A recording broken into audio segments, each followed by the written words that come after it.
So what should residents know about what is normal bear behavior and abnormal bear behavior? So firstly, bears are very good climbers. They climb trees. In fact, a lot of times mother bears will keep their baby bears in the trees while they are out foraging or hanging out down below to keep them protected. So when you see a bear in a tree, that's totally normal. They're very good swimmers. A lot of the other behavior that you see is that they will just be out during the day. They will swim in swimming pools. They will come around people at all times of the day. There's not a particular time. They're not out during the day or out during the night only.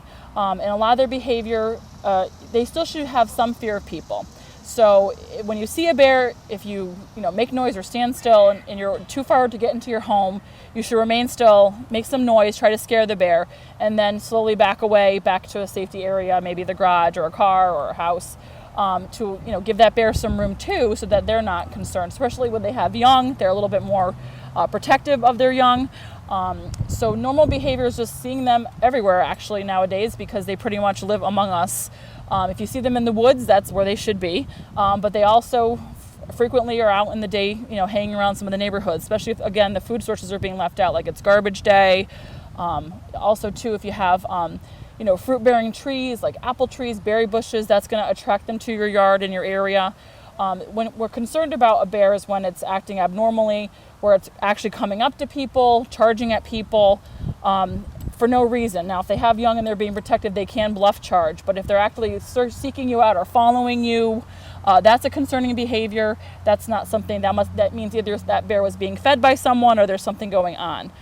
Bears can get rabies just like any other animal. Luckily, we don't see it very commonly, but it can happen. So if you see, something unusual where the bear is, falling over, walking in circles, seizing typical neurological symptoms of rabies, that would be a concern to us.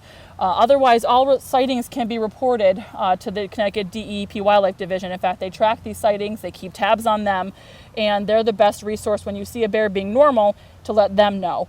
We're more concerned when it could be a danger, if it's in a home, going into a car, damaging property consistently, chasing people. That's when we should be getting phone calls. We don't typically keep tabs on every single bear and what they're doing if they're just being normal bears. So you mentioned people making noises if they see a bear. What kind of noises, what can people use, maybe like household items or things like that, if you could explain a little bit? Yeah, so the key is to making bears feel like they're not wanted. We don't want to encourage them to come closer to us and be around us. We want to make them feel uncomfortable. So a lot of times you have those big blowhorns. They sell like bear-specific ones online that might be a better resource. But the key is to change up your noisemakers, because they do get habituated to certain sounds. If they know that this sound means nothing and you're going to be like, oh, you're so cute, toot toot on your horn, it's probably not going to scare them away.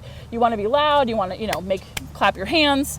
Pots and pans have worked in the past, but I think if we've been doing that for a long time now, some people have mentioned that doesn't do anything anymore. So it's noises that they don't typically would hear. So definitely those big blowhorns or those soccer horns make a huge, a lot of noise, and it's uncomfortable. They don't like those typically.